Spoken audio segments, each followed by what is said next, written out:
AP CM Jagan మరోసారి పవన్ నైజాన్ని బయటపెట్టాడు. సంచలన కమెంట్లతో హోరెత్తించాడు. జనాలను ఈలలు గోలలు వేసేలా చేశారు. తెలంగాణలో జనసేన ఓటమిని ప్రస్తావిస్తూ కీలక వ్యాఖ్యలు చేశారు. జనసేన అనేది ఒక పార్టీయేనా అని ఎద్దేవా చేశారు. తెలంగాణలో ఇండిపెండెంట్లకు వచ్చిన ఓట్లు కూడా రాలేదని ఎద్దేవా చేశారు. అటువంటి పార్టీ ఏపీలో తమకు పోటీయేనా అని ప్రశ్నించారు. ఇటీవల సీఎం జగన్ ఏ జిల్లా పర్యటనకు వెళ్లినా పవన్ ను టార్గెట్ చేసుకుంటూ వస్తున్నారు. శ్రీకాకుళం జిల్లాలో సైతం పవన్ కు గట్టి కౌంటర్ ఇచ్చారు. పవన్ కళ్యాణ్ శాశ్వత నివాసం హైదరాబాద్ లో కానీ ఆయన ఇంట్లో ఇల్లాలు ప్రతి 3-4 సంవత్సరాలకు ఒకసారి మారుతుంటుందని జగన్ అప్పట్లో చేసిన కమెంట్స్ వైరల్ అయ్యాయి. ఒకసారి లోకల్, ఇంకోసారి నేషనల్, మరోసారి ఇంటర్నేషనల్ అంటూ విమర్శనాస్త్రాలను సంధించారు. ఇక ఆ తర్వాత ఎక్కడికి పోతాడో అంటూ ప్రశ్నించారు. ఆడవాళ్లన్నా, వివాహ వ్యవస్థ అన్నా దత్తపుత్రుడికి గౌరవం లేదంటూ తేల్చేశారు. ఇప్పుడు శ్రీకాకుళం జిల్లా పర్యటనలో అదే తరహా వ్యాఖ్యలు చేయడం విశేషం. ఇటీవల తెలంగాణ ఎన్నికల్లో జనసేన 8 స్థానాల్లో పోటీ చేసింది. బీజేపీతో పొత్తులో భాగంగా బరిలో నిలిచింది. అయితే ఎక్కడా కూడా జనసేనకు డిపాజిట్లు రాలేదు. అక్కడి అపజయాన్ని ప్రస్తావిస్తూ జగన్ తాజాగా వ్యాఖ్యలు చేయడం విశేషం.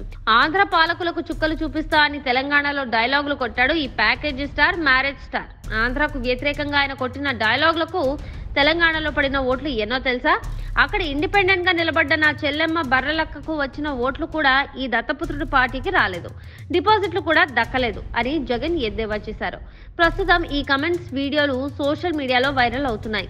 అప్పట్లో బర్రెలక్క దీనిపై స్పందించారు. పవన్ అన్నతో తన్ను పోల్చడం ఆనందం ఇస్తుందని, ఏదో ఒక రోజు పవన్ కూడా తనలాగానే పోరాడాలని బర్రెలక్క చెప్పడం విశేషం.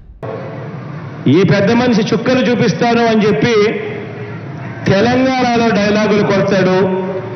ఈ ప్యాకేజీ స్టారు, ఈ మ్యారేజీ స్టారు.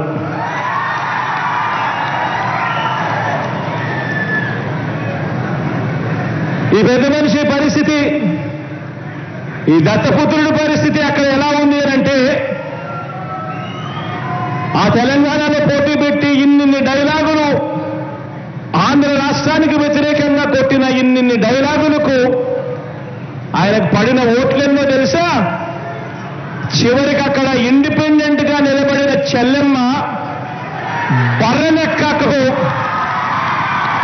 వచ్చిన ఓట్లు కూడా ఈ పెద్ద మనిషికి చెందిన, ఈ పెద్ద మనిషికి దత్తపుత్రుడికి రాలేదు, డిపాజిట్లు కూడా రాలా.